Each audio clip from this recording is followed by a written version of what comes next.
নমস্কার বন্ধুরা, আজকে আমি আমার প্রিয় কবি তারাপদ রায়ের প্রিয়তমাশু কবিতাটি তোমাদের আবৃত্তি করে শোনাচ্ছি।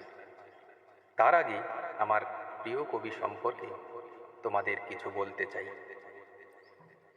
তারাপদ রায় বাংলা কবিতার এক স্বতন্ত্র কণ্ঠ।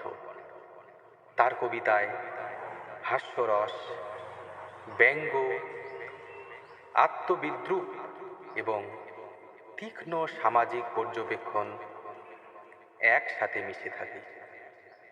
তিনি মূলত শহুরে মধ্যবিত্ত জীবনের ছোট ছোট ঘটনা, দৈনন্দিন অসঙ্গতি ও মানসিক টানাপোড়েনকে সহজ ভাষায় তুলে ধরেছেন। 50-60-এর দশকের আধুনিক বাংলা কবিতায় যখন ভাঙা ছন্দ ও নতুন ভাষা নিয়ে পরীক্ষা নিরীক্ষা চলছে, তখন তারাপদ রায় নিজস্ব স্বরে আলাদা জায়গা তৈরি করেন। তিনি আধুনিক কিন্তু অতিরিক্ত দুর্বোধ্য নন। এই ভারসাম্যই তাকে জনপ্রিয় করেছে। তারাপদ রায়ের কবিতা আমাদের হাসায়, আবার ভাবায়ও। সহজ কথার আড়ালে তিনি জীবনের গভীর সত্য তুলে ধরেন। তাই তার কবিতা একদিকে যেমন বিনোদন দেয়, অন্যদিকে সমাজ মানুষকে আয়নার সামনে দাঁড় করায়।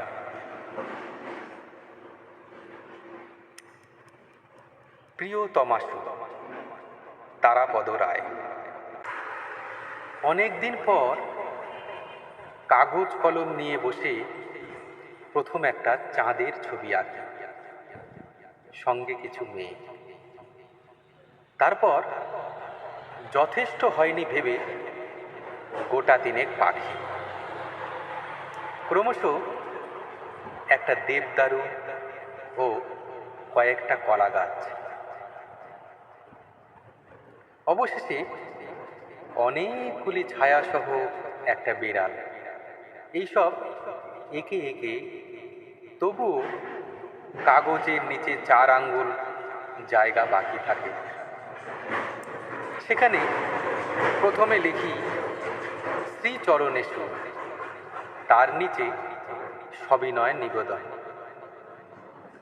এবং কিছুক্ষণ পরে সবিনয় নিবেদন কেটে লিখি প্রিয়তমাশু, এবং একটু পরেই বুঝতে পারি জীবনে এই প্রথমবার প্রিয়তমাশু লিখলাম।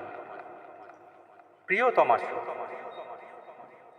তুমি তো জানো না, জীবনে তোমাকে কোনোদিন ঠিক মতো সম্বোধন করা হলো না।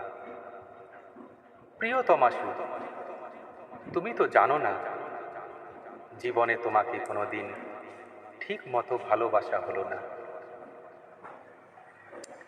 শুধু হিজিবিজি ছবি, চাঁদ, মেঘ, সবিনয় নিবেদন কাটাকুটি করে চিরদিন তোমার কাছে পৌঁছানো।